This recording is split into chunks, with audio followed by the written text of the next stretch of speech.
Madrid. Soy María Luisa Domínguez, soy la responsable de la línea de justicia inclusiva del Programa Eurosocial de la Unión Europea y voy a ser la moderadora de esta sesión del día de hoy. En primer lugar, quisiera informarles de algunas cuestiones logísticas. El webinario se va a realizar en 2 idiomas, español y portugués. No podremos contar con interpretación simultánea, pero si no hablamos muy rápido, estoy segura de que nos entenderemos perfectamente. Para evitar ruidos e interferencias de fondo, les agradecemos a los panelistas mantener los micrófonos apagados mientras no estén interviniendo y mantener la cámara encendida. Los participantes podrán plantear sus preguntas y consultas por escrito a través de la función de preguntas y respuestas de la herramienta Zoom que encontrarán en la parte inferior de su pantalla.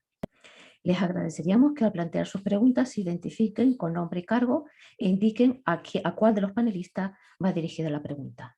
Le informamos que la sesión va a ser grabada. El objetivo de esta sesión es la presentación pública del protocolo para asistencia jurídica a personas migrantes y refugiadas en zonas de frontera de Brasil. Esta presentación inicial se complementará el día 22 de marzo con un curso de formación específico para defensores y defensoras públicas que trabajan en la atención de personas migrantes y refugiadas con el objetivo de facilitar el acceso a la justicia de este colectivo en situación de especial vulnerabilidad. Algunas breves pinceladas de esta acción que se gestó en 2019 a nivel regional en el marco de la AIDEF, impulsada inicialmente por Brasil, Chile y Argentina, para garantizar la asistencia jurídica y proteger los derechos de las personas en situación de movilidad. En ese marco se definió un modelo regional y se constituyó en octubre del año pasado la Red Regional para la Asistencia Jurídica a Personas Migrantes y Refugiadas. Este modelo regional se está implantando actualmente en varios de los países de la región, entre ellos Brasil, adaptado obviamente en cada caso al contexto y a la realidad migratoria de cada país. En el caso de Brasil, como veremos, se ha puesto el énfasis en la asistencia jurídica en las zonas fronterizas. Y ya sin más, damos paso a la sesión de inauguración. Nos acompaña para la inauguración Mariano Guillén Oquendo Martínez, que es director del Área de Justicia y Estado de Derecho de la FIAP, que es la institución que lidera el programa Eurosocial, y el doctor Jair Soares Jr., que es defensor público general federal de la Defensoría Pública de la Unión. Mariano, tienes la palabra. Pues muchas gracias, María Luisa. Doctor Jair Suárez, panelistas y expertas de Eurosocial, señoras y señores asistentes, para mí es un placer abrir este webinario de presentación del protocolo para asistencia jurídica de personas migrantes y refugiadas en las zonas de frontera de Brasil, desde la muy lluviosa hoy Madrid. Y bueno, pues como todos ustedes saben, la migración es un fenómeno complejo que a nivel internacional se ha revelado particularmente preocupante por su escala y velocidad y bueno, pues la protección de los derechos de migrantes y refugiados se propone para nosotros como un reto ineludible. Las personas migrantes y refugiadas pasan por circunstancias muy difíciles y es preciso definir y desarrollar mejores condiciones para que puedan reivindicar sus derechos fuera de sus países de origen y por lo general se encuentran sin apoyo durante sus transcursos migratorios y bueno, pues esto hace que además el tema migratorio sea un desafío común para la Unión Europea y para América Latina. Es un desafío común que hemos gestionado en común cada una de entre las dos regiones y también cada una de ellas en particular. Pues ahora mismo nosotros en Europa pues tenemos una situación compleja en relación a los refugiados de Ucrania. Pues son cifras que van variando, pero en estos momentos es más de 1 millón de personas refugiadas que están saliendo del país. Los flujos migratorios en Europa son amplios. España ha sido un país receptor de migrantes, pero también un país fuente de migraciones, y estas migraciones también se han producido en otros momentos de la historia entre ambos continentes y bueno, y en este momento se siguen produciendo. La situación de las personas en un contexto de movilidad y la gestión de los flujos migratorios son un eje prioritario en el trabajo de FIAP, figuran en nuestro plan estratégico y nosotros desarrollamos una amplia gama de proyectos relacionados con la migración. Dentro de estos proyectos, desde luego, desde FIAP seguimos muy de cerca las acciones de Eurosocial y en concreto seguimos muy de cerca esta acción de Eurosocial que nos trae hoy aquí y que consideramos clave para promover y proteger los derechos humanos de todas las personas en contexto de movilidad, sea cual sea su condición, teniendo también pues especial atención en migrantes y refugiados que se encuentran en situación de vulnerabilidad, como pueden ser menores y adolescentes o víctimas de trata de personas, colectivos estos a los que el protocolo presta especial atención. Dentro de la línea de justicia inclusiva y del área de gobernanza del programa Eurosocial, facilitar el acceso a la justicia de personas en contexto de movilidad humana es uno de los objetivos prioritarios tanto a nivel regional como a nivel nacional. La asistencia jurídica a personas migrantes y refugiadas es un hecho fundamental que puede cambiar el destino de las personas recién llegadas y el acceso a la justicia, entendida también como acceso a derechos, es un derecho que nosotros entendemos habilitante para la inserción e integración de las personas en las sociedades de acogida y, en definitiva, para la cohesión social y para crear sociedades inclusivas. Desde este programa Eurosocial, liderado por FIAP, que es uno de los instrumentos que tiene la cooperación de la Unión Europea para promover el enfoque de derechos y mejorar el acceso a la justicia de las personas en condiciones de vulnerabilidad, pues creo que hemos hecho muchos esfuerzos por conseguir este acceso a la justicia y este seminario que venimos hoy a presentar hoy aquí es una buena prueba de ello. Eurosocial viene trabajando desde 2005 estrechamente con los países y las redes de justicia regionales de América Latina para eliminar barreras y obstáculos de acceso a la justicia y para conseguir que el acceso a la justicia sea una palanca de la cohesión social y del desarrollo inclusivo. Y como decía hace un momento, pues esto es reconocido como un derecho llave porque bueno, pues será un derecho que permita a las personas migrantes acceder al resto de derechos a los que habría lugar. En este contexto regional, se gestó a finales de 2019, en coordinación con la IDEF, una acción estratégica, como mencionaba hace un rato María Luisa, impulsada por Brasil, Chile y Argentina, para garantizar la asistencia jurídica y proteger los derechos de las personas en situación de movilidad, consistente en la definición de un modelo regional y creación de una red regional para la asistencia jurídica a migrantes y refugiados desde las defensorías públicas. Este modelo regional fue validado por AIDEF y se ha implantado actualmente en varios países de la región, entre ellos Brasil, adaptando en cada caso al contexto y la realidad migratoria del país el modelo que era común para toda América Latina. En el caso de Brasil se ha querido poner el acento en las zonas de frontera marítima, terrestre y aérea. Me gustaría también destacar en esta breve intervención el papel central que cumplen las defensorías públicas para asumir la defensa de estas personas en situación de especial vulnerabilidad en contextos en donde los gobiernos están endureciendo sus políticas migratorias. Sois precisamente, porque muchos de vosotros aquí pertenecéis a este gremio, los defensores y defensoras públicas, quienes estáis llamados a ejercer la primera línea de defensa y garantía de los derechos de migrantes y refugiados. El protocolo, como veremos con detalle en la presentación que harán las expertas de Eurosocial y el equipo de la Defensoría, proporciona a las defensoras y a los defensores públicos reglas de actuación y mecanismos de tutela efectiva para abordar los casos de forma que aseguren una mayor protección de este colectivo especialmente vulnerable. El protocolo permite además abordar algunas de las limitaciones identificadas en el diagnóstico previo. Por un lado, permite la identificación temprana de las necesidades jurídicas y vulnerabilidades de las personas migrantes y refugiadas en las zonas fronterizas y, por otro lado, permite también adoptar las medidas necesarias para satisfacer estas necesidades jurídicas. Cabe subrayar que el protocolo contiene una serie de indicadores que permiten inducir cuando se está ante un caso de tráfico de personas para explotación laboral o sexual, cuando se está ante un caso de tráfico de menores o adolescentes, y es particularmente útil como esta tabla de identificación de situaciones de vulnerabilidad. Quisiera, por último, para ir ya concluyendo, agradecer la estrecha colaboración que el equipo de la Defensoría Pública de la Unión ha prestado para hacer posible este seminario.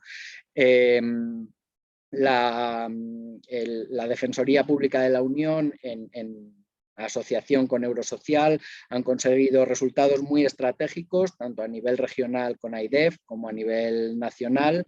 Y además, bueno, pues la Defensoría ha confiado en el programa para llevar a cabo una acción tan estratégica como esta.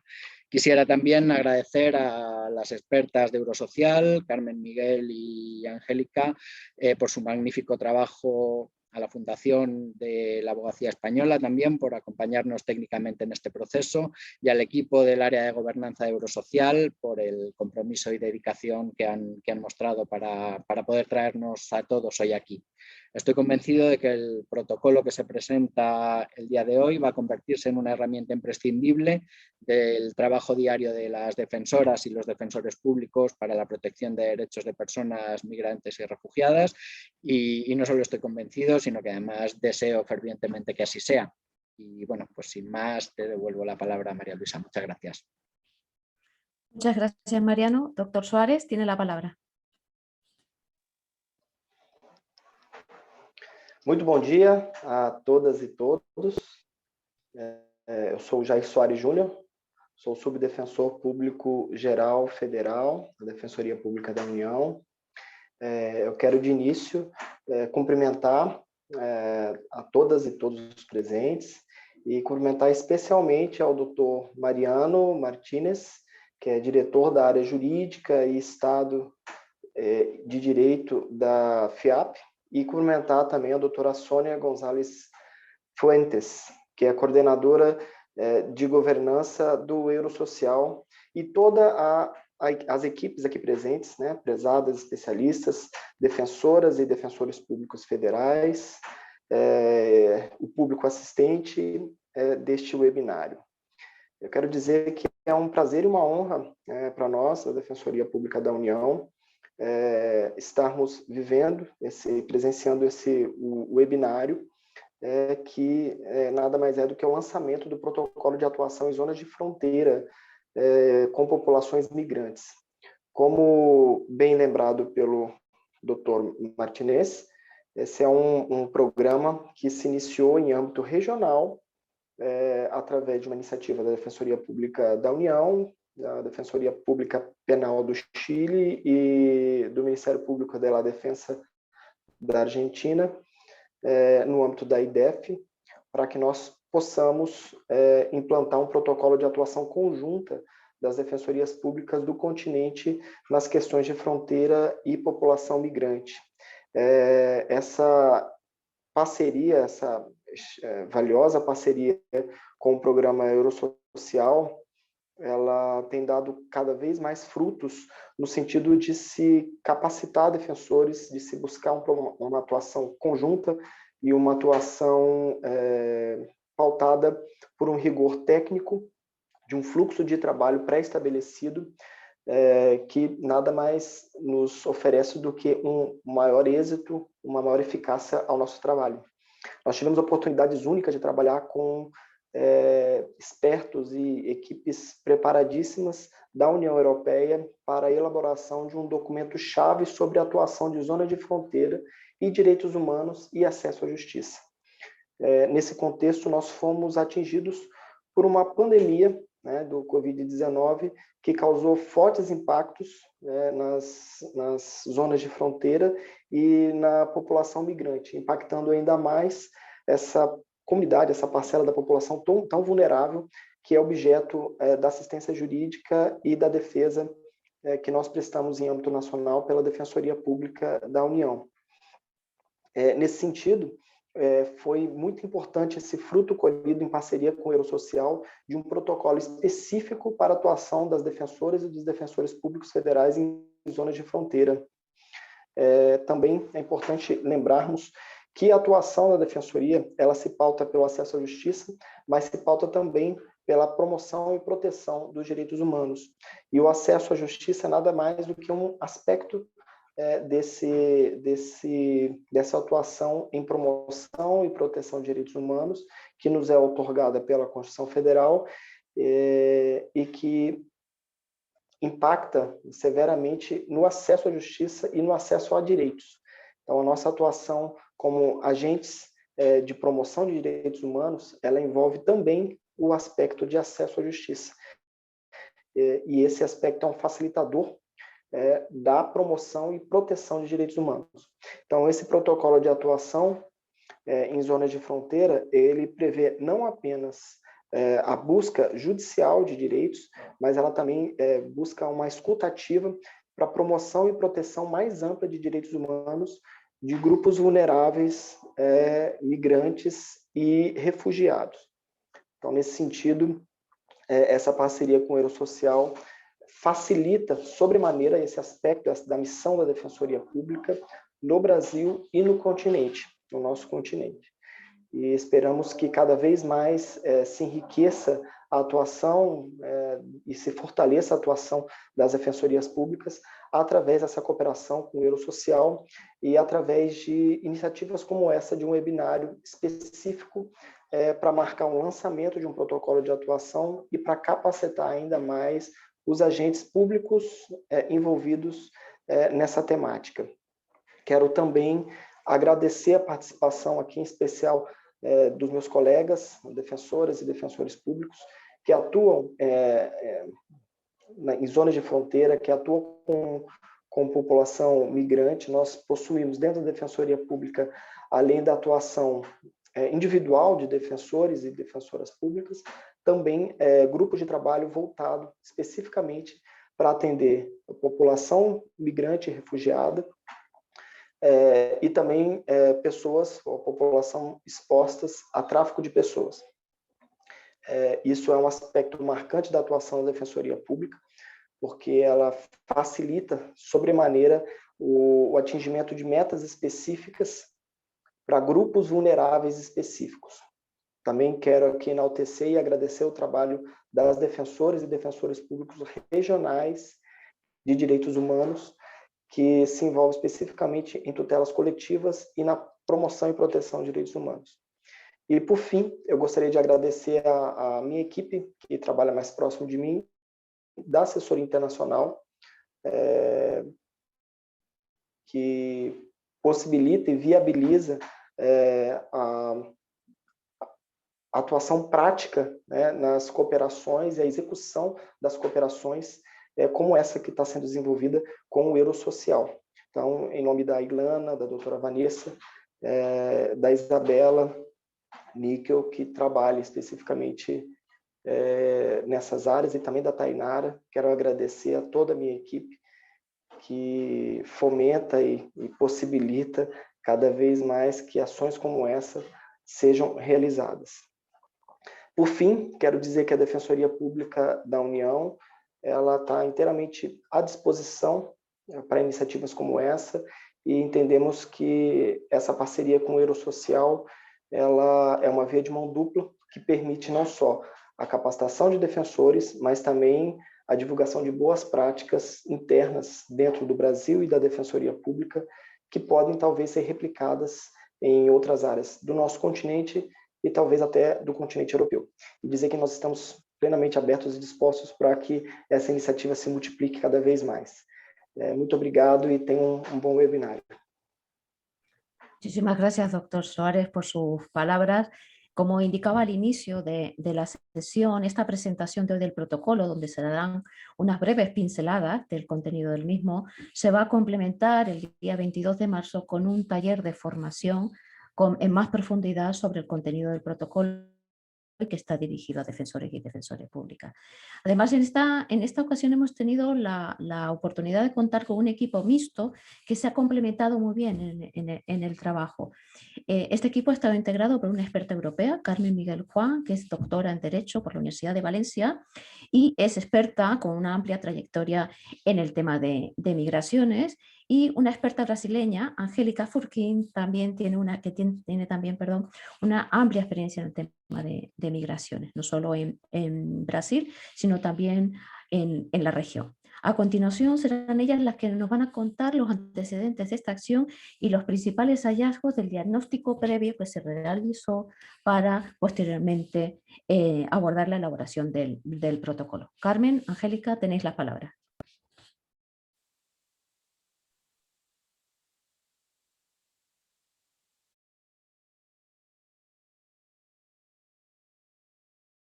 Hola, buenos días y buenas tardes a todos y a todas.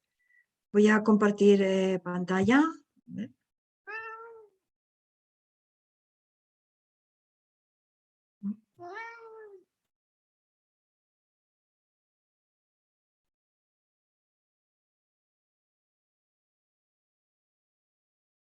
Perdón. Creo, Carmen, que la tienes que poner desde presentación desde el inicio para que se vea la pantalla Ya, completa. pero es que tengo justo... ya, perdón, ya.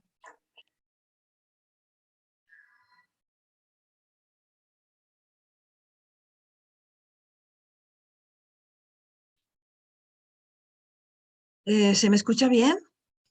Sí, se te escucha perfectamente. Bueno, decía buenos días y buenas tardes a todos y a todas.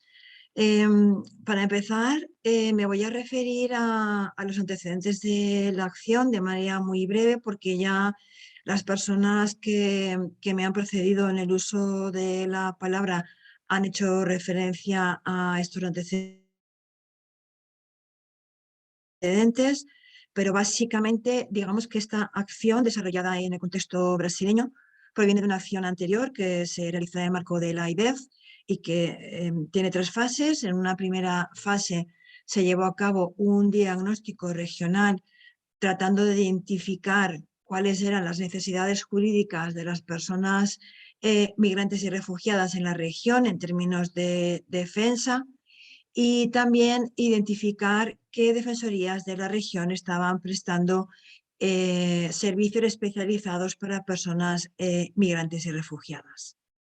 En una segunda fase se trabajó en la elaboración de la Red Interamericana de Defensa de Personas en contexto de movilidad y en un modelo regional.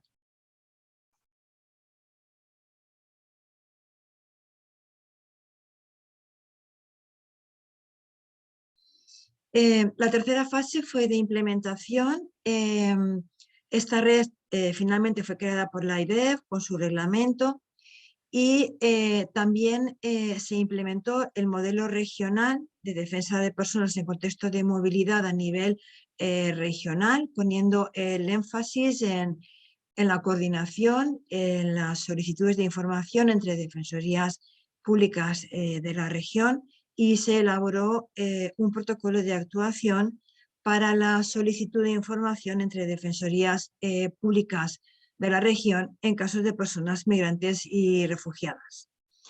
Y ya posteriormente, pues tras la implementación regional, empezamos con la implementación nacional, y el protocolo que hoy presentamos se enmarca en esta implementación nacional.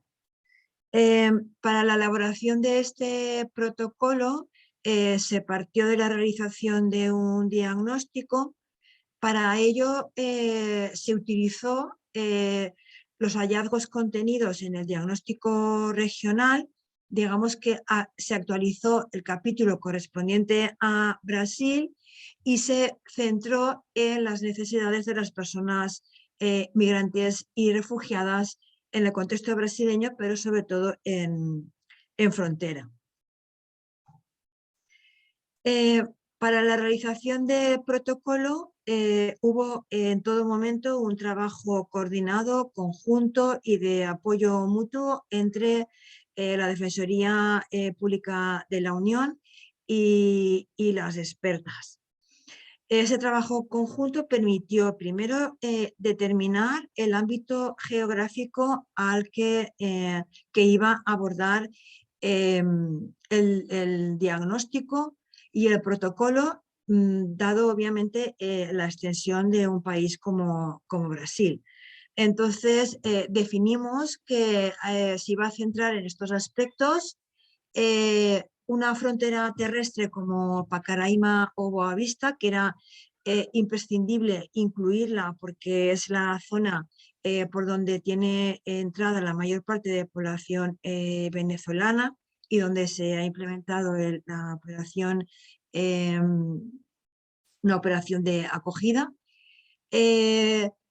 Corumba como otra frontera terrestre con un contexto totalmente diferente a Pacaraima o Boavista, frontera aérea como el aeropuerto de Guarulhos y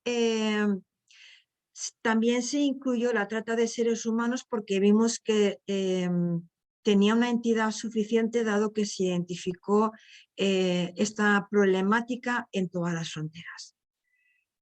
Digamos que el diagnóstico, aunque no se centró en las fronteras marítimas, porque veíamos que lo que estaba sucediendo en las fronteras marítimas con llegada de posibles polizones estaba muy invisibilizada, sí que se han incluido en el protocolo algunas pautas de actuación en relación con la defensa de personas que pueden llegar a los puertos marítimos brasileños por barco.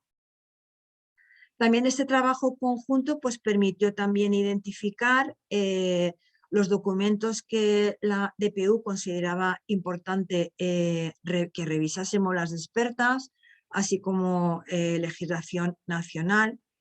Y por último, hubo un trabajo también conjunto para definir qué actores iban a entrevistar y estos actores fueron entrevistados del 3 al 10 de agosto. Se entrevistaron un total de 11 personas, 4 personas basados en la región de Sao Paulo, frontera aérea, aeropuerto de Guarulhos, 3 basados en la región de Corumba, 3 en Pacaraima y Boavista y 1 basado en la ciudad de Sao Paulo. Pasando ya a los principales hallazgos, en Pacaraima y Boavista, pues se identificó un incremento de población migrante y refugiada venezolana desde el año 2017. Y por ello mismo se implementó la operación acogida en este estado. También se identificó nuevas restricciones en el contexto de la pandemia, en el sentido de que la frontera terrestre se cerró, únicamente permaneció abierta la frontera aérea. Esto supuso una discriminación de las personas que únicamente podían acceder a Brasil por vía terrestre. Y esta restricción también pues no frenó el paso de personas migrantes procedentes de Venezuela, sino que este paso se siguió dando, pero por puestos no habilitados, lo que se tradujo en un incremento de población venezolana que no podía acceder a documentación y a vías de regularización y por lo tanto aumentó la población en situación administrativa irregular. Igualmente se identificaron detenciones arbitrarias y deportaciones sumarias de personas procedentes de Venezuela. Un tema muy relevante que se identificó fue la ausencia de protección efectiva para niños, niñas y adolescentes, migrantes y refugiados indocumentados separados o no acompañados, pese al trabajo que esté realizando la DPU en relación con estos menores en esta región. Y también identificamos situaciones de violencia de género contra mujeres y niñas venezolanas, como por ejemplo violencia doméstica, matrimonio infantil, embarazo adolescente, sobre todo los casos que identificamos eran en niñas venezolanas indígenas. Y a continuación paso la palabra a mi compañera Angélica Furquín para que sea ella quien pueda exponer los principales hallazgos en relación con Corumba, aeropuerto de Guarulhos y trata de seres humanos. Mil gracias, Carmen. Olá a todos, olá a todas, bom dia, boa tarde. Falando aqui um pouquinho do aeroporto de Guarulhos, né? A região ali de fronteira terrestre, né, do aeroporto de fronteira aérea, desculpa, do aeroporto de Guarulhos, foi mapeada pela gente como um ponto central para o desenvolvimento do nosso diagnóstico e posteriormente para o protocolo, por se tratar de uma grande e movimentada fronteira aérea e também por conta da experiência em Guarulhos do que hoje se chama Sala de Inadmitidos e Inadmitidas. Ao longo aí das nossas entrevistas, os atores entrevistados nos relataram que há alguns anos, na região do aeroporto, as organizações que trabalhavam com migrações e refúgio começaram a receber uma série de relatos e denúncias de violações de direitos humanos que aconteciam dentro do Aeroporto Internacional de Guarulhos, particularmente dentro da área internacional, em relação a pessoas que tinham sido inadmitidas ou impedidas de dar continuidade às suas viagens. Essas pessoas, elas eram mantidas em uma sala que antigamente era conhecida como espaço conector, entre os terminais 2 e 3. Agora, o espaço conector, depois de uma reestruturação, uma reforma aí, é chamado sala de de inadmitidos ou inadmitidas.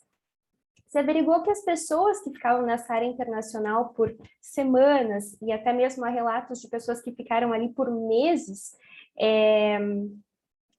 ficavam ali sem qualquer tipo de assistência jurídica ou humanitária, numa área absolutamente inadequada e em situações insalubres de sobrevivência. Diante desse contexto, instituições aí representadas pela UNPF, Prefeitura Municipal de Guarulhos, CONAR, Acnur, DPU, organizações da sociedade civil, assinaram um termo de cooperação com o objetivo de sanar essas violações através da presença de um grupo de trabalho que seria responsável por fiscalizar a execução dos compromissos assumidos e assegurar a viabilização da atuação de um posto de atendimento humanizado ali no aeroporto. E aí o que é mais interessante, que a gente destaca no nosso diagnóstico, é o estabelecimento de um fluxo de atendimento e monitoramento no aeroporto, nessa área de fronteira aérea. Então, atualmente, muito brevemente aqui destacando para vocês, a equipe do posto de atendimento humanizado, ela conduz visitas a todos os espaços da área restrita do aeroporto, onde se encontram migrantes potencialmente retidos, a fim de identificar com maior rapidez pessoas em necessidade de proteção internacional ou situação de violação de direitos humanos, por exemplo, de solicitantes de refúgio, vítimas de tráfico internacional de pessoas, ou migrantes com necessidades específicas de proteção e assistência. Uma vez identificado o migrante ou a migrante, todos os integrantes desse grupo de trabalho são notificados, da presença via e-mail. Casos mais sensíveis ou de difícil resolução são comunicados diretamente à DPU e aos demais integrantes por cópia. Casos identificados como de proteção internacional são encaminhados à Polícia Federal, também com cópia aos demais integrantes do grupo. Casos identificados de pessoas que permanecem retidas ali na área restrita por mais de 48 ou 96 horas, que é o limite aceitável, são comunicados à DPU para monitoramento e verificação de possibilidade de resolução mais rápida do caso, e casos de crianças e adolescentes separados ou desacompanhados são encaminhados à Polícia Federal com a DPU para aplicação da resolução conjunta CONAR e CONAN da DPU. A DPU, a gente observou, não tem presença no aeroporto, embora faça visitas ao local, né, juntamente com o grupo de trabalho por ocasião das reuniões. Então, existe um grupo de defensores na cidade de Guarulhos, mas não no aeroporto, né? No momento da entrevista, haviam 6 defensores que faziam parte do GT em São Paulo. Isso um pouco com relação ao aeroporto de Guarulhos. Adelante, Carmen, por favor. La próxima. Com relação a Corumbá, a gente tem alguns destaques aí, e elencou, conforme a Carmen mencionou, a fronteira terrestre de Corumbá, por ser um fluxo diferente daquele destacado por Carmen, né, no norte do Brasil, em Pacaraima, por ser diferente, apesar de ser fronteira terrestre, também ter esse perfil diferente, né? Corumbá é porta de entrada para importantes fluxos migratórios mistos e tem uma estrutura institucional diferente e deficiente para a garantia de direitos da população migrante. Então, foi observado aqui que a maioria da população migrante na região de Corumbá é de origem boliviana, embora a maioria expressiva dos casos que são levados à Defensoria Pública da União seja de nacionais da Venezuela. Há uma população transfronteiriça, ali por conta da situação de fronteira, né, boliviana, que atravessa a fronteira diariamente, mas nos relataram que nos últimos anos o número de bolivianos que atravessam a fronteira e se dirigem a São Paulo tem aumentado. Então, de pessoas que não permanecem na região fronteiriça. Através das entrevistas, a gente observou que houve um aumento do contrabando de pessoas através de coiotes bolivianos e brasileiros, que incentivam a migração irregular por meio de documentos falsos. E a gente também notou um relato bastante comum por parte dos entrevistados no que diz respeito ao fato de que muitas violações de direitos humanos que ocorrem na região são invisíveis e invisibilizadas, né?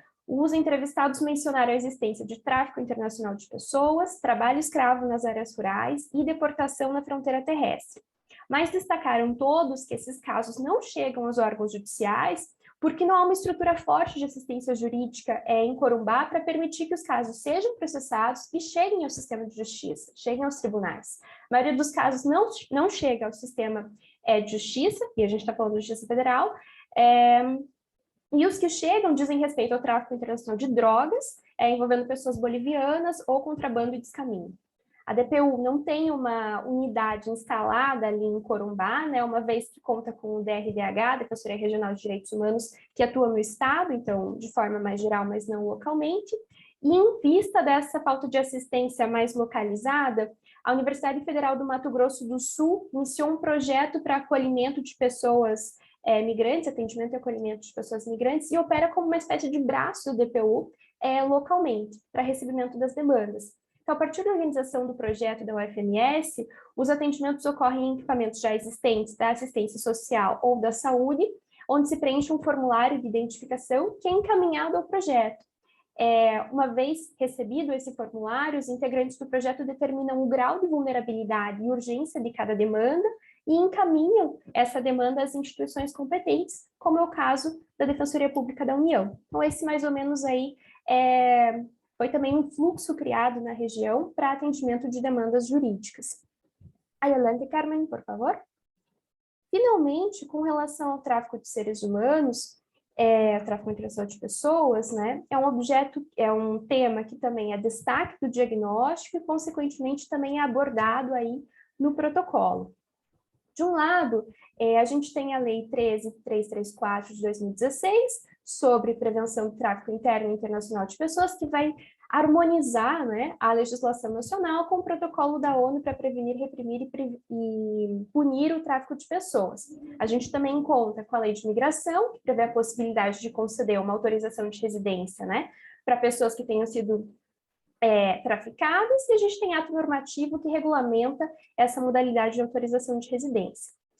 Por outro lado, a gente tem, e isso foi percebido no diagnóstico, todos os atores entrevistados concordaram que é muito difícil, né, de detectar vítimas de tráfico.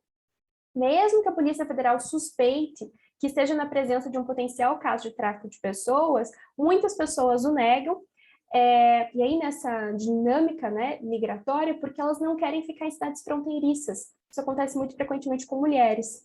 né? Então, nessas circunstâncias, acaba sendo mais fácil identificar essas vítimas ou potenciais vítimas, uma vez que elas tenham chegado ao seu destino, e não necessariamente nas cidades de fronteira em si. Em Pacaraima, são observadas diariamente situações de adolescentes entre 14 e 16 anos, acompanhados por pessoas com uma diferença muito grande etária, né, ou terceiros com os quais essas pessoas não têm laços familiares. Esses casos eles são monitorados pela Polícia Federal. Em Pacaraima também é identificado um número bastante grande de mulheres que são transferidas para áreas onde há minas, né, para fins de exploração sexual. Então, a gente pode observar que a prevenção e a proteção contra o tráfico de pessoas é um dos pontos mais fracos, mais débeis, né, nas fronteiras do Brasil, devido à falta de treinamento de atores que têm competência nessa área, por exemplo, a Polícia Federal. A gente percebe que, em geral, os casos de tráfico internacional de pessoas é confundido com casos de contrabando de pessoas, né, contrabando de imigrantes. Por outro lado, aí falando um pouquinho, bem brevemente aqui, finalmente, da atuação da DPU, ainda que a identificação de casos de tráfico de pessoas, né, não seja uma das principais, ou não seja até uma atribuição da DPU, ao assistir crianças e adolescentes, a DPU presta uma atenção especial nesse contexto, né? Quando a situação é suspeita, o caso é reportado imediatamente à Polícia Federal, para que a existência de registros anteriores de adultos acompanhando a criança possa ser investigada. Isso é um pouco do que a gente quis trazer aqui, com relação à temática do tráfico de seres humanos, e acho que essa é um pouquinho a mensagem que queríamos trazer para vocês. Muito obrigada. Muchas gracias, Carmen y Angélica, por este magnífico diagnóstico de la situación actual y de las necesidades jurídicas que enfrentan las personas en situación de movilidad en la zona fronteriza de Brasil. Damos paso ahora a la segunda parte de la sesión, que está centrada en la presentación del contenido del protocolo. Antes de pasar a la presentación del protocolo, les recuerdo que al final de este panel pueden plantear sus preguntas y consultas a través de la función de preguntas que aparece en la herramienta Zoom en la parte inferior. Les agradeceríamos que al plantear sus preguntas se identifiquen con el nombre y cargo y indiquen a quién va dirigida la pregunta en cuestión. La presentación del contenido del protocolo va a estar a cargo de dos estrechos colaboradores del programa Eurosocial, Joao Chávez y Roberta Pires Albín. Joao Chávez es miembro del Grupo de Trabajo Nacional para Migraciones, Apatridia y Asilo, de la Defensoría Pública de la Unión, y Roberta Pires Albín es secretaria de Acciones Estratégicas de la Defensoría Pública de la Unión. Roberta, tienes la palabra en primer lugar. Bom dia a todos e todas. Meu nome é Roberta Albín, eu sou defensora pública federal e secretária de Ações Estratégicas da Defensoria Pública da União. Inicialmente, eu gostaria de cumprimentar a todos que fazem parte aqui desse painel, os representantes da delegação da União Europeia e do programa da Eurosocial, a doutora Carmen Miguel Juan, a doutora Angélica Furquim, o doutor João Chaves, o nosso subdefensor público geral, o doutor Jair. Agradeço também a participação de todos e todas. É uma honra participar desse webinário que visa divulgar a todos vocês, defensores públicos e defensoras públicas, e também para a rede de assistência jurídica que atua no atendimento a migrantes e refugiados, o protocolo de atuação em zonas de fronteira com populações migrantes. Também gostaria de deixar registrado o nosso agradecimento à parceria com a Eurosocial, aos especialistas de alto nível que integram as equipes das ações, e agradecer também os gestores do programa do âmbito da União Europeia, e em especial a equipe de governança democrática, em nome da senhora Maria Luísa Domingues. Bom, a nossa parceria com a Eurosocial, ela é antiga, ela começa em 2019, a partir do projeto de elaboração do modelo regional de defesa para pessoas em contexto de mobilidade e criação de rede de assistência jurídica a migrantes, que foi apresentado pela Carmen, e a proposta foi submetida ao referido programa da Comissão Europeia no âmbito da parceria com a IDEF, e foi aprovado para implementação com apoio da Defensoria Penal Pública do Chile. Os objetivos dessas ações de cooperação são elaborar e desenvolver um modelo ou protocolo de defesa regional para pessoas em situação de mobilidade. O modelo busca ser um guia sobre como as defensorias públicas da região cumprirão obrigações internacionais que buscam melhorar o acesso à justiça. para essa população vulnerável. E a DPU deu continuidade à parceria com a Eurosocial por meio da implementação da continuidade da política pública. Nesse contexto, foi criada a ação de elaboração do protocolo em zonas de fronteira sobre assistência jurídica com populações migrantes, que hoje é apresentado para todos e todas. Além de ter sido diagnosticada a necessidade de estabelecer essa atuação, o protocolo ele foi desenhado sob medida para atuações de defensores públicos federais em zonas de fronteira.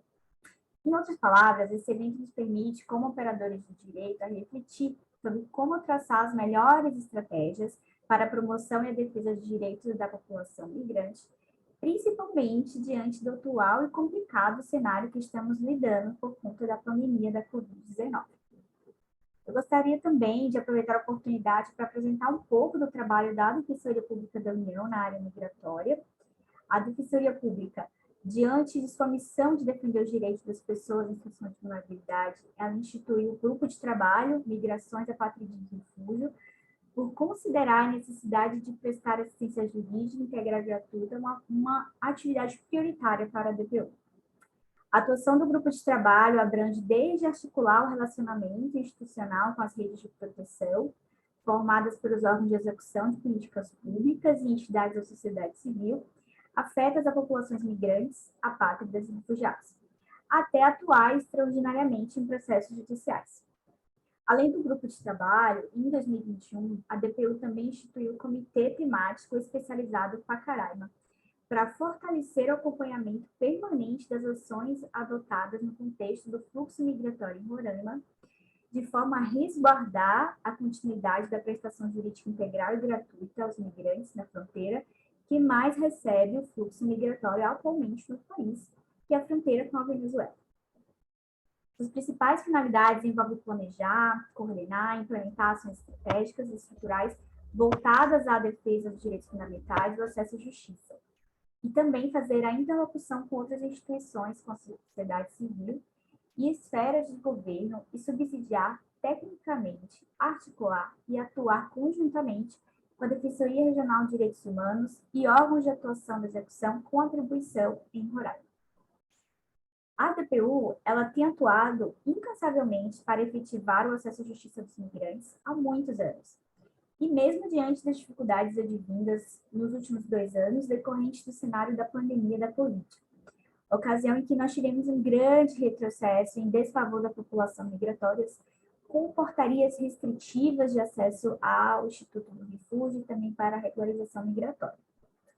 A DPU ela ganha muito com a parceria que temos com a Eurosocial, e eu vou passar a palavra para o Dr. João Chaves, que ele explicará melhor as minúcias do protocolo que foi montado a partir dessa fantástica trabalho que foi feito pelas especialistas. Dr. João, está com a palavra. Obrigado, Roberta. Bom dia a todas, bom dia a todos. É um prazer estar aqui falando em nome do nosso grupo de trabalho Migrações, Apátrida e Refúgio da Defensoria Pública da União. E creio que Roberta já apresentou de modo muito claro a importância desse protocolo para o desenvolvimento do nosso trabalho, da nossa atividade fim, que é prestar assistência jurídica especializada a pessoas migrantes no território nacional e especialmente em zonas de fronteira. Além de agradecer ao Eurosocial, especialmente a Maria Luísa Domingues, e parabenizar a doutora Carmen Miguel Juan, a doutora Angélica Furquim pelo trabalho e pela expertise que demonstraram em elaborar esse protocolo, e que certamente fica marcado não só na história da Defensoria, mas do próprio direito migratório brasileiro, eu gostaria de apenas pontuar algumas situações e alguns temas que me parecem relevantes para entender a importância do protocolo que hoje é lançado. O que nós percebemos nos últimos anos é que as fronteiras brasileiras deixaram de ser um tema apenas político ou vinculado a questões comerciais ou de circulação de bens, e passaram a ser um desafio diário para a garantia de direitos. ao longo dos anos, o movimento migratório com destino ao Brasil aumentou. Nosso país deixou de ser apenas um país de emissão de imigrantes, mas também de acolhida e de trânsito de pessoas migrantes, ou seja, pessoas que usam o Brasil para se dirigirem a outros países.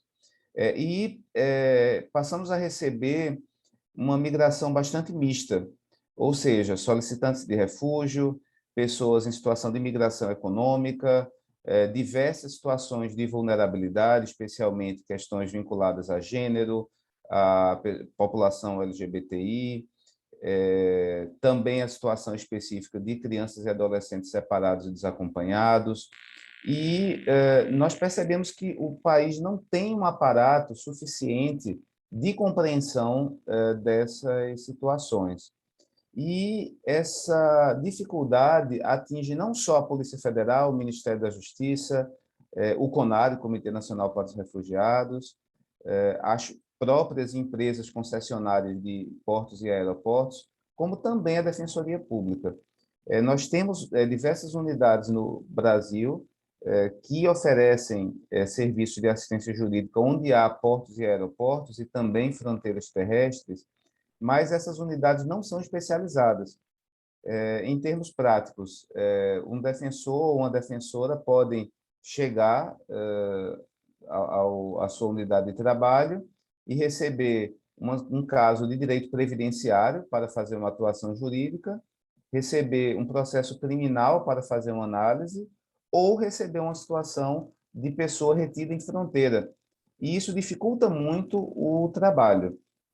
Portanto, o protocolo ele tem um caráter, acima de tudo, didático, que é explicar a relevância do direito migratório para as zonas de fronteira e capacitar defensores e defensoras e, no sentido mais amplo, advogados, advogadas e profissionais da área para quais são as questões jurídicas relevantes, quais são os recortes que devem ser observados no atendimento a pessoas migrantes em zonas de fronteira, especialmente em situações de violação de direitos, e, no sentido mais amplo, dar um norte, dar um caminho inicial para uma assistência jurídica mais qualificada.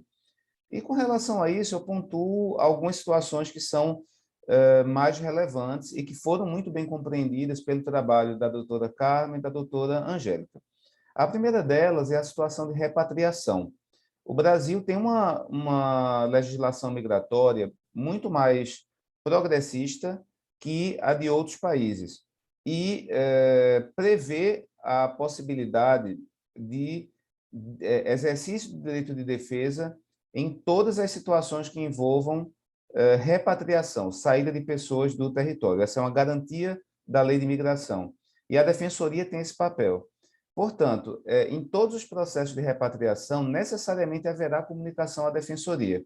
Por isso, a Defensoria precisa estar preparada para uma atuação emergencial e bastante rápida, pois são processos que muitas vezes não duram nem mesmo 12 horas. Imediatamente a pessoa pode ser devolvida ao país de procedência.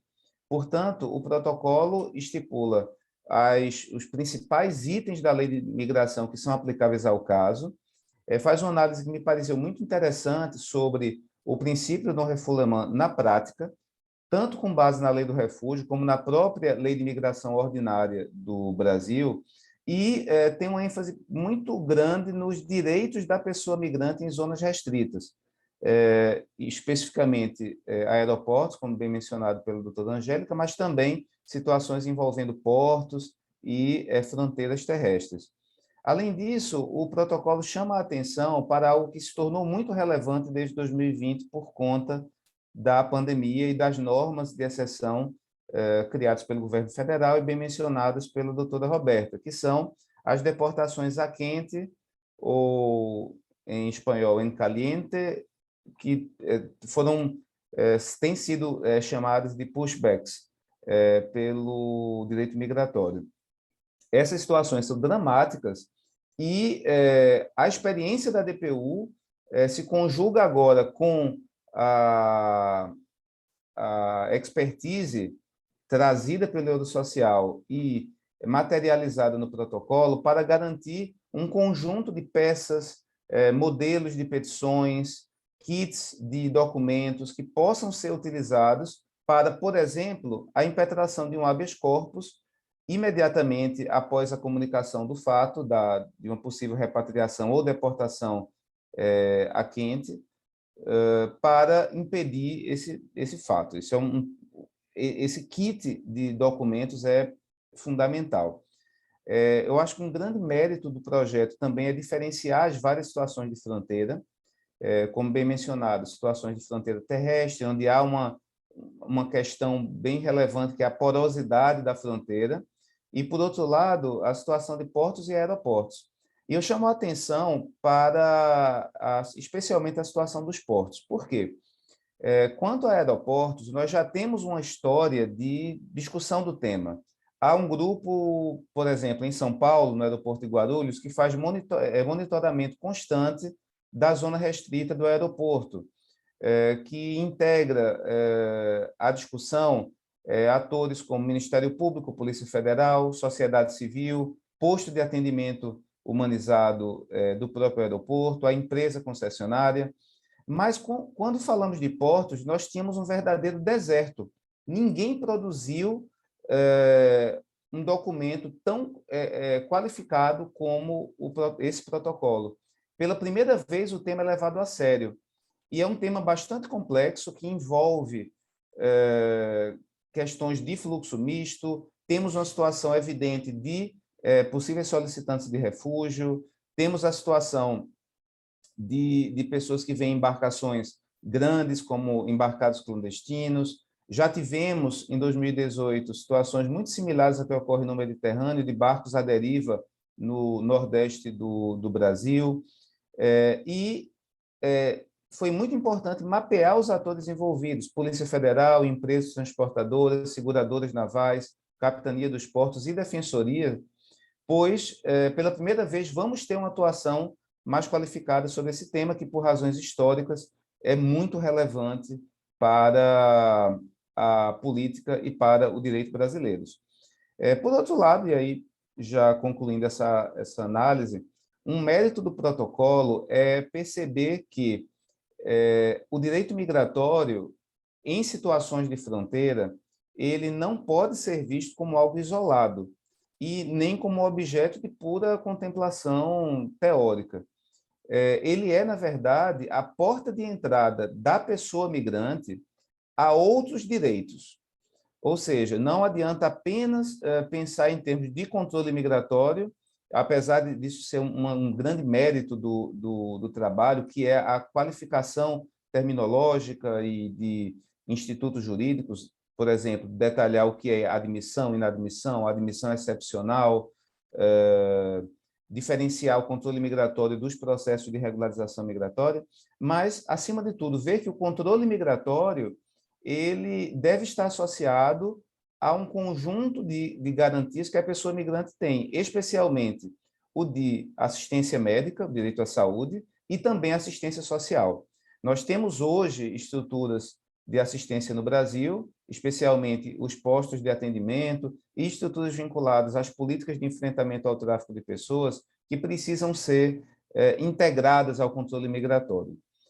Por fim, acredito que o protocolo vai ser um grande instrumento de prevenção ao tráfico de pessoas, por estabelecer canais de diálogo e estimular o contato do defensor e da defensora com a pessoa migrante em situação de vulnerabilidade e, especialmente, as pessoas em situação de retenção em fronteiras.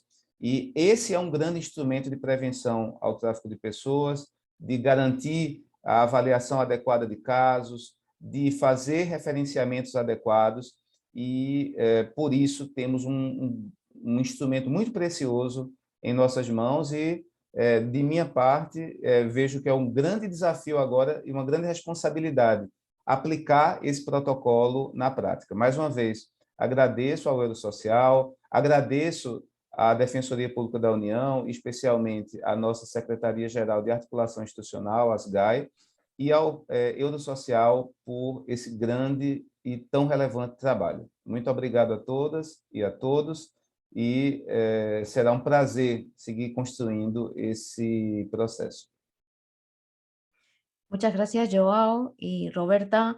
Me quedo, Joao, con una frase que has dicho, ¿no? Que yo creo que tenemos un instrumento precioso y muy útil para el trabajo de los defensores y defensoras públicas de Brasil. Poner el acento también, como has dicho tú, no solo en el documento como tal, en el protocolo, sino en los anexos. Yo creo que tiene unos anexos que son muy útiles, como son esos formularios para solicitud de habeas corpus, esa tabla de identificación de vulnerabilidades y también esa tabla de indicadores para detectar, para que los defensores públicos puedan identificar, detectar cuando se está ante un posible caso de trata de personas, ya sea para explotación laboral o sexual, o entre niños, niñas y adolescentes, víctimas también, que pueden ser víctimas también de trata.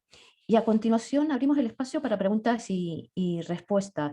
Les recuerdo que las pueden plantear a través de la herramienta de Zoom, y le cedo la palabra en esta ocasión a otra estrecha colaboradora de Eurosocial, Ilana. Ilana Szabo es coordinadora de cooperación de Relaciones Internacionales de la Defensoría Pública de la Unión, que es la que va a moderar este espacio. Ilana, tienes la palabra. Bom dia e boa tarde a todas e todos. Me escutam? Bom, Sí, em nome Ilana, da te escuchamos. equipe, obrigada, Maria Luísa. Em nome da equipe da Assessoria Internacional da Defensoria Pública da União, cumprimento a todos os presentes. Vamos dar início à sessão de perguntas e respostas. Gostaria de reiterar que as perguntas devem ser enviadas por meio do canal QIA deste webinário. Os palestrantes terão entre 2 a 3 minutos para responder as perguntas. Bom, a primeira pergunta vai dirigida ao Dr. João Chaves. Quais seriam as principais questões envolvendo pessoas resgatadas de navios e como o protocolo pode ser útil para isso? Muito boa pergunta, e como eu disse, né, esse é um dos temas em que o protocolo mais avança, principalmente considerada a falta de discussão prévia. O que nós temos hoje é uma situação em que poucas pessoas são resgatadas em navios no Brasil, mas nesses poucos casos sempre dá uma impressão de que as autoridades envolvidas não sabem o que fazer, então fica uma situação de perplexidade, né? Muitas vezes as pessoas são embarcadas em portos diversos, especialmente do continente africano, são detectadas como embarcados clandestinos durante a viagem, e ao chegarem ao Brasil, a empresa transportadora tem a obrigação legal de comunicar que essas pessoas tiveram embarque clandestino. E qual é o grande problema aí? Garantir que essas pessoas tenham o direito de ser ouvidas para o controle migratório. Então, o desafio de garantir o desembarque das pessoas ou garantir que a Polícia Federal atenda essas pessoas no navio já é importante. Além disso, é muito importante que essa pessoa tenha acesso à defensoria para manifestar sua vontade, ou seja, dizer se quer voltar ao país de origem, e aí existe uma possibilidade de repatriação custeada pela empresa transportadora e pela seguradora naval, que é um ator relevante, e também ou a possibilidade de solicitar refúgio. Então, a defensoria tem de garantir informação adequada e orientar esse direito. E é isso que o protocolo pensa, né? O tema dos resgatados, das pessoas com situação de embarque clandestino em navios, é o que eu posso chamar de um pequeno, grande tema. Pequeno em número, mas muito grande, pois pode envolver situações de violação de direitos sistemáticas durante a viagem.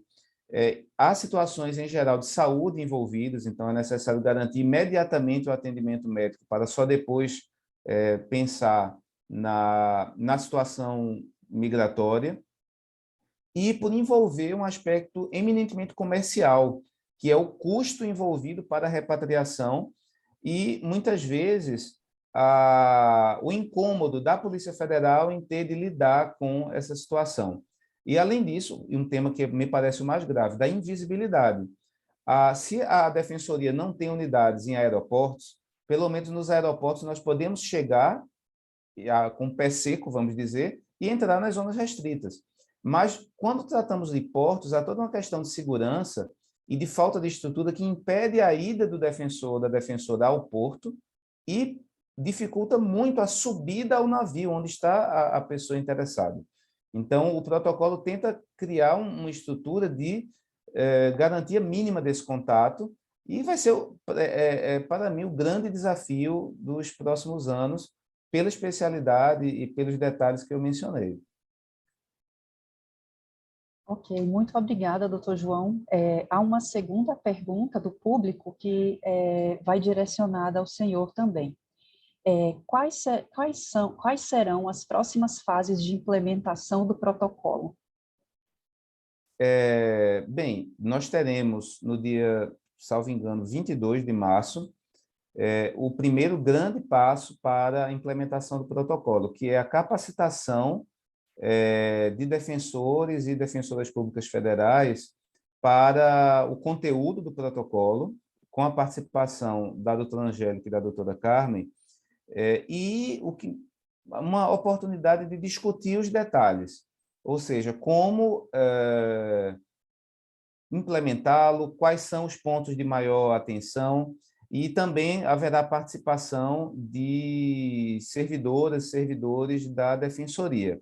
Acredito que durante 2022 nós teremos um desafio interno, e Roberta certamente vai conduzir esse processo, de capacitar, fazer uma capacitação de longo prazo e também criar uma estrutura de monitoramento e de suporte técnico permanente às unidades da Defensoria, para que as unidades não se sintam perdidas nessa aplicação. E tentar aumentar o nosso diálogo institucional com as autoridades envolvidas, especialmente a Polícia Federal, a Capitania dos Portos, as empresas concessionárias, os postos de atendimento humanizado. Temos também que integrar esse protocolo, não só a nossa área interna de migrações, mas também a uma área específica de assistência a vítimas de tráfico de pessoas. Então, começamos no dia 22 com a capacitação, mas vai ser um trabalho que vai durar ao longo do ano, e com todos os desafios que a pandemia ainda nos traz, mas temos a certeza de que faremos o possível para divulgar internamente esse material. Muito obrigada, doutor João, pelas informações. A próxima pergunta vai dirigida à doutora Angélica. De que forma o protocolo pode impedir a deportação de pessoas? Obrigada, doutora Ilana, obrigada. Acho que essa pergunta, ela tem muito a ver com o que o doutor João expôs, né, ao longo aí de sua fala, no sentido de que a proposta do protocolo e o diagnóstico sobre o qual a gente conversou serve de embasamento aí para o protocolo, mapeamento da situação. A proposta é munir defensores e defensoras de conhecimentos necessários para a atuação jurídica em situações de fronteira. Gosto muito da expressão que o doutor João usou, de ser uma espécie de kit, né? Uma espécie de caixa de ferramentas.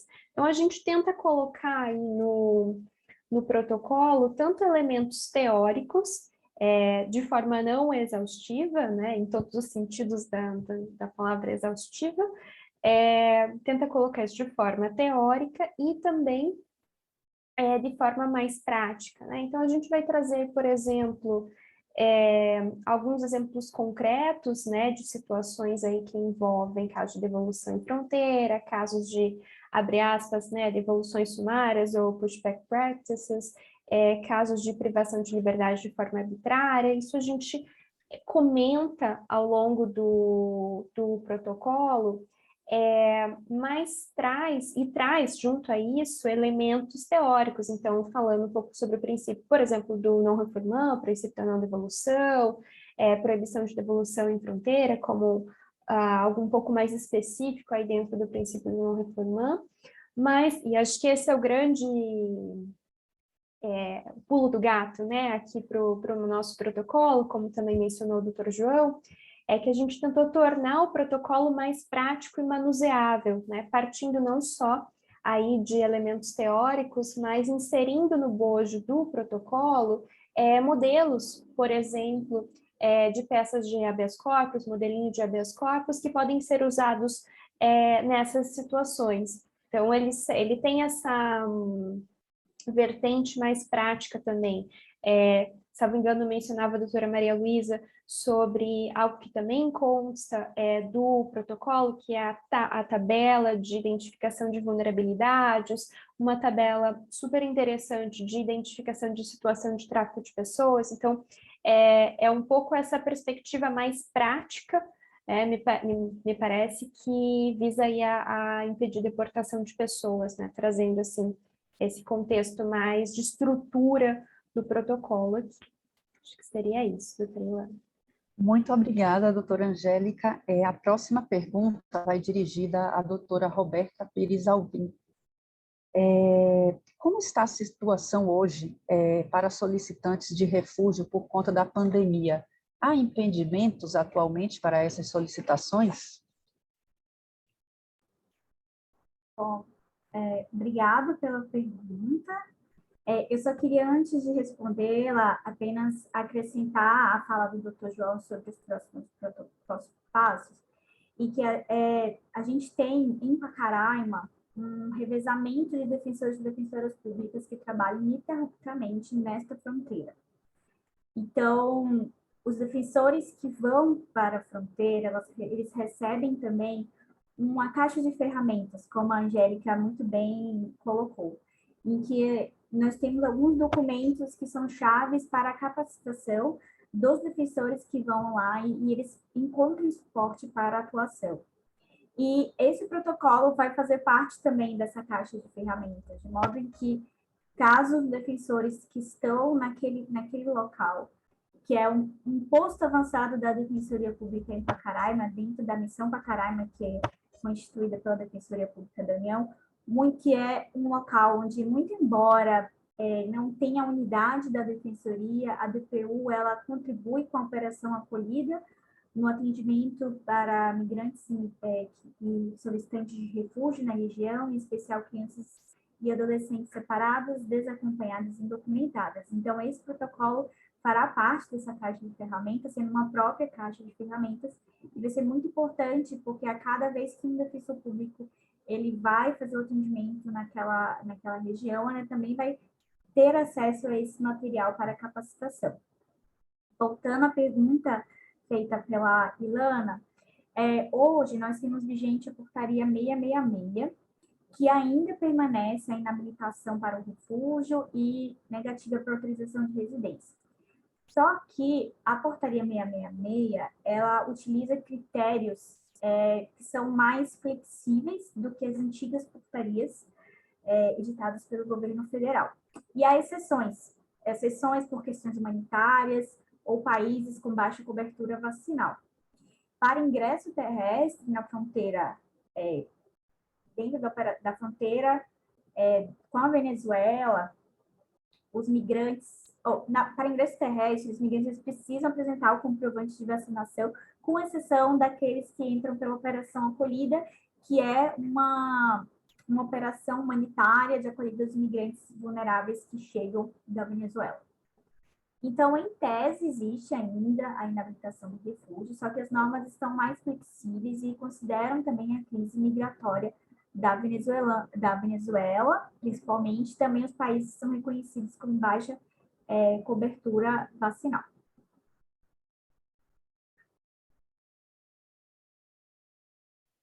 Muito obrigada, doutora Roberta. Temos mais uma pergunta para o doutor João Chaves.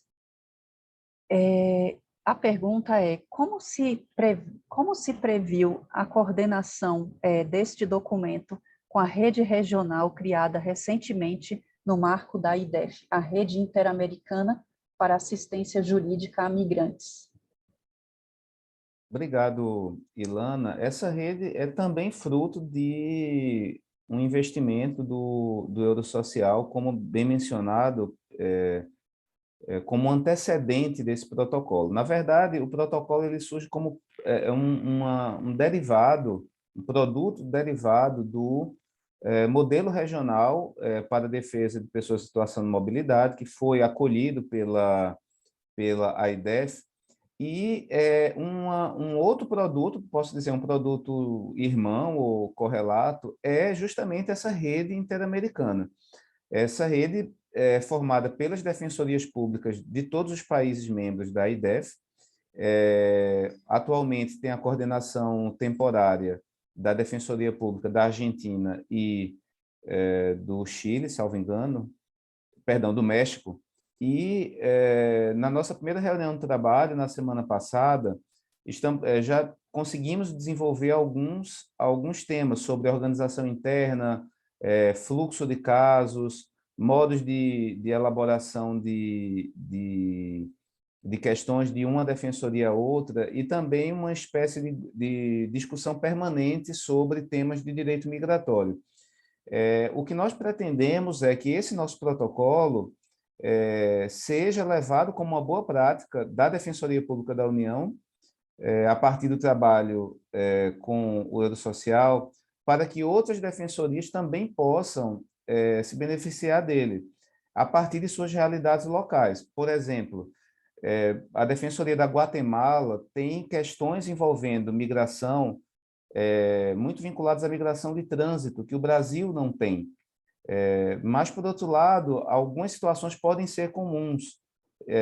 E acredito que os dois projetos vão se desenvolver paralelamente, mas com esse diálogo, né?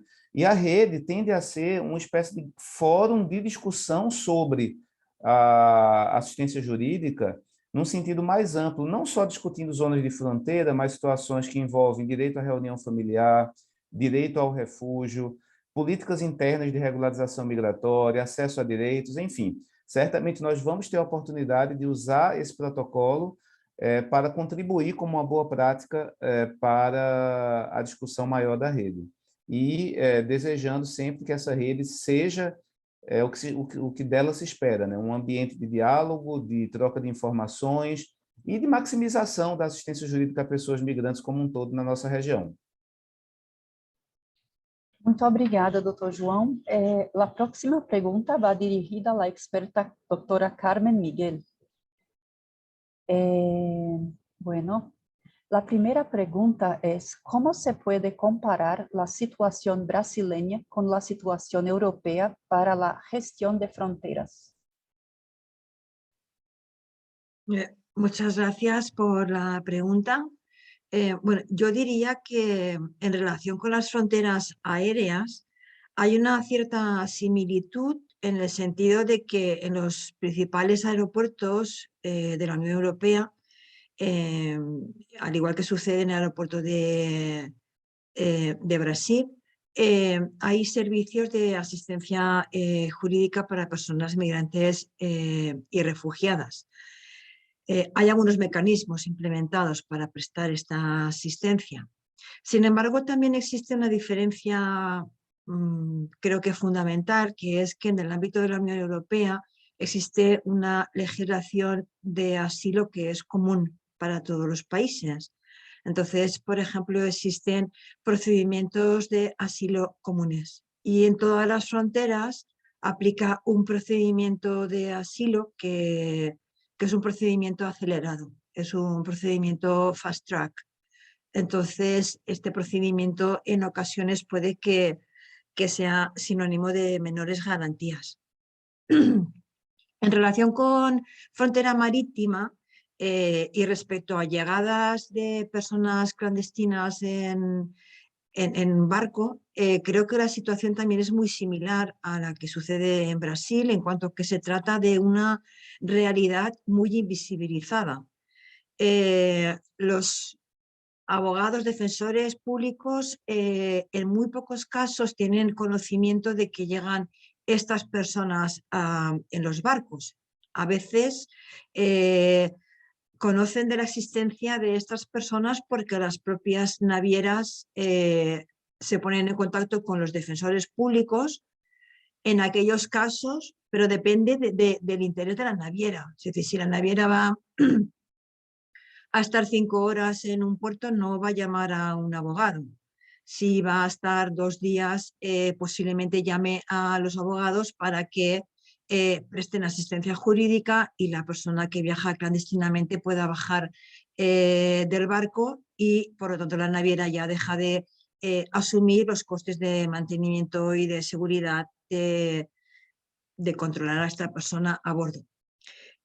También en respecto a las fronteras marítimas, existe en el contexto de la Unión Europea una realidad que yo creo que es muy particular de la Unión Europea y que es el tema de las llegadas vía marítimas, pero llegadas masivas, sobre todo a los países que son frontera exterior de la Unión Europea, como son Grecia, Italia o España.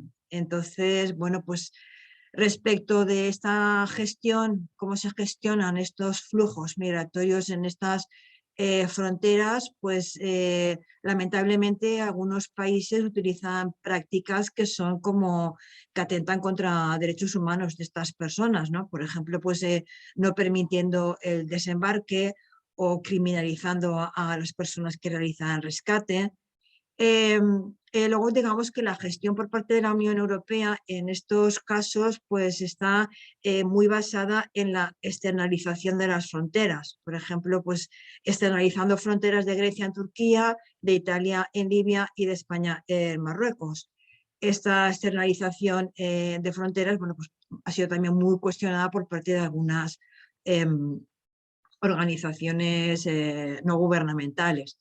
Y finalmente, respecto a fronteras terrestres, pues yo creo que en muchos países de la Unión Europea también creo que el contexto puede ser también bastante similar, en tanto que se producen estas devoluciones en caliente, los pushbacks.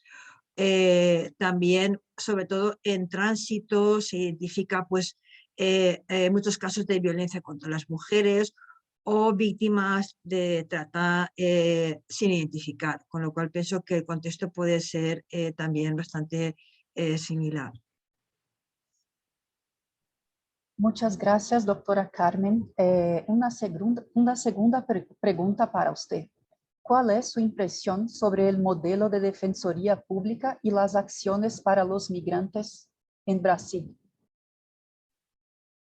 Bueno, pues como decía en mi presentación, con el diagnóstico regional que se realizó para la AIDEF, uno de los principales hallazgos fue que Brasil, junto con Argentina, eran los dos únicos países de la región que tenían servicios de asistencia jurídica especializados para personas migrantes, y qué duda cabe que ello se puede considerar una buenísima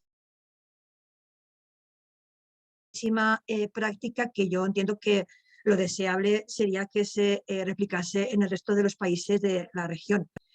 Luego, en cuanto al trabajo de la DPU, creo que, bueno, pues que existe una gran experiencia y un conocimiento muy profundo en materia migratoria y de refugio, y que también existe un compromiso muy fuerte con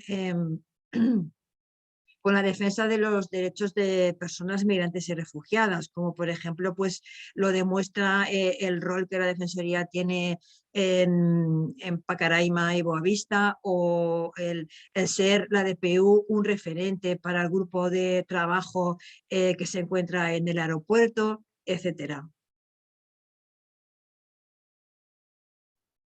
Bueno, muchísimas gracias. Finalizamos a sessão de perguntas e respostas. Agradecemos a atenção de todas e todos. Para a sessão final, passo a palavra para o Defensor Público Federal, Dr. Ronaldo Almeida Neto, e em seguida a doutora Sônia Gonçalves Fuentes, coordenadora de governança do Eurosocial. Muito obrigado, Ilana. Já encaminhando para o final, eu gostaria de saudar os painelistas, espectadores. Me chamo Ronaldo Almeida Neto, sou defensor público federal e assessor especial para casos de grande impacto social. Eu gostaria, em nome da Defensoria Pública da União, agradecer imensamente a todos os especialistas que hoje fizeram as apresentações, em especial a Carmen Miguel e a Angélica Furquim, e aos colegas Roberta Pires e João Chaves. Saúdo a ampliação e mais um resultado da parceria da DPU com o Programa Eurosocial, permitindo a incorporação de metodologias e ferramentas para subsidiar tecnicamente as defensoras e defensores que atuam na ponta, e dessa forma aperfeiçoar a assistência jurídica aos vulneráveis, assim como desenvolver boas práticas internacionais de planejamento da governança migratória. Feitos esses breves agradecimentos, passo a palavra à doutora Sônia Gonçalves Fuentes, coordenadora de governança da Eurosocial. Muito obrigado. Bom dia ou boa tarde. Muito obrigada pelo convite para fechar esta reunião. Cumprimentos a todos os defensores e defensoras. Peço desculpas, mas voy a falar en español.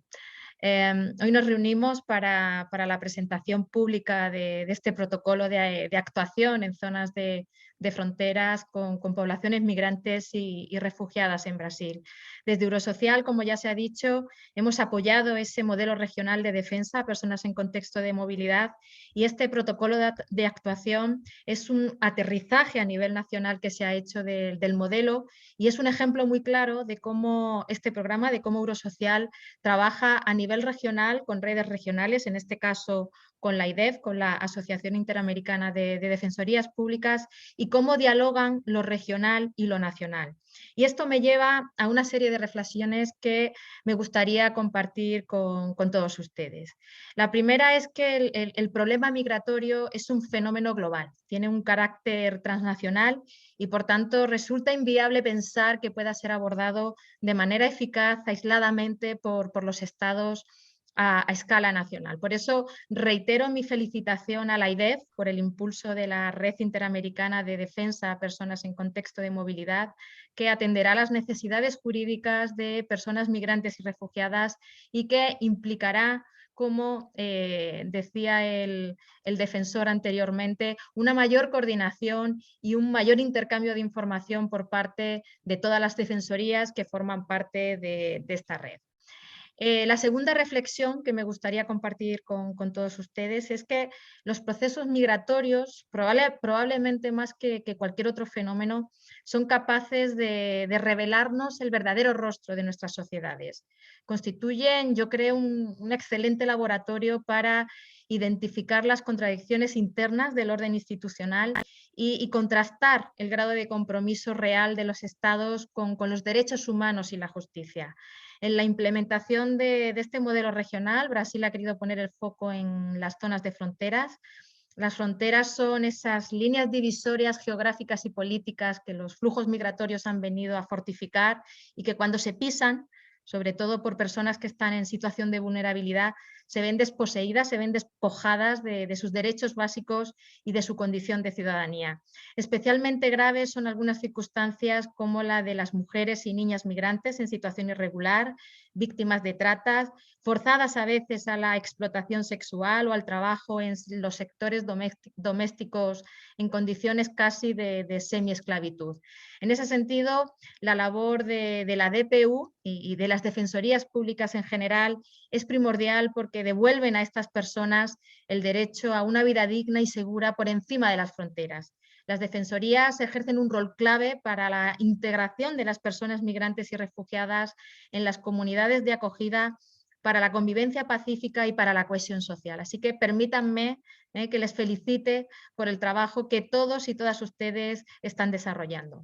Y la última reflexión que me gustaría compartir es que acabamos de firmar, se acaba de firmar la Declaración Iberoamericana por el Acceso a la Justicia como elemento indispensable para afrontar las desigualdades. Fue firmada en el encuentro que el área de gobernanza de Eurosocial realizó en Valparaíso, y en esa declaración el corazón de esa declaración es el acceso a la justicia. El acceso a la justicia como un derecho llave, el derecho a tener derechos. Por tanto, quiero hacer una reivindicación para situarlo como una prioridad en la agenda pública. Es un elemento catalizador para el fortalecimiento de la gobernanza democrática y para la promoción de la cohesión social. Sin acceso a la justicia no se les podría facilitar a las personas migrantes en condición de vulnerabilidad el acceso a la regularización migratoria, el acceso a derechos como salud, empleo, educación, vivienda o la protección internacional por su condición de refugiado o refugiada. Quisiera terminar con unas palabras de la filósofa Hannah Arendt. Como saben, ella tuvo que huir de su país del horror del nazismo y tuvo la condición de refugiada. Ella rechazaba esta etiqueta para las personas que sufrían esta situación y hablaba de los recién llegados. Y me gustaría destacar unas palabras suyas. Ella dice que a lo largo de la historia, las migraciones forzadas de personas o pueblos enteros por motivos políticos o económicos han sido vistas como sucesos cotidianos. Sin embargo, lo que carece de precedente no es la pérdida del hogar, sino la imposibilidad de encontrar uno nuevo. Así que desde la cooperación, desde el rol que a mí me toca, desde el que me toca hablar, les pido que sigamos trabajando por este objetivo, por brindar a estos recién llegados un hogar nuevo. No quiero terminar sin felicitar el trabajo hecho por las expertas y el trabajo desarrollado por la DPU y agradecer como siempre a mi equipo, a María Luisa, a Sergio, a Eva, a Irene, su dedicación y todo su esfuerzo por hacer posible este webinario. Muchísimas gracias y seguimos en contacto. Muchas gracias, Sonia. Muchas gracias, Ronaldo, por estas palabras finales. Yo, por mi parte, me sumo a los agradecimientos al equipo de la DPU, con los cuales hemos trabajado muy estrechamente desde el 2019, a las expertas, obviamente, al equipo de la Fundación de la Abogacía también, que nos acompaña hoy y que han estado acompañando técnicamente este proceso, y al equipo de Eurosocial. Recordarles que el día 22 tenemos ese taller de formación donde tendremos ocasión de profundizar más en detalle en el protocolo, que el protocolo va a estar en breve ya editado y publicado en la biblioteca de Eurosocial, y bueno, emplazarles al curso del día 22. Muchas gracias y buenas tardes a todos y a todas. Muchas gracias. Adiós. Gracias, adiós.